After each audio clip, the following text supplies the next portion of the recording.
هلا أنا حاسس إنه نحن حنطلع ترند ونكسر الدنيا، لأنه بعرف إني معك تخطيت حدودي لنفسي، بس أنا بحاجة أحمل من على كتافي عبء الاتهام وعبء الحزن المخفي، وقلن للعالم هي الحقيقة. معقول تتخون اليوم بعد اللي أنت قلته؟ حكي؟ أنا تخونت. الشامي يلي حكي باللجوء ويلي كان صوت اللاجئين بأغنياته،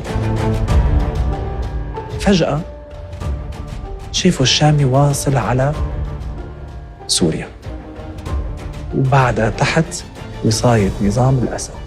احكي لي شو صار. هذا أكتر موضوع حساس وتجنبت أحكي فيه، لأنه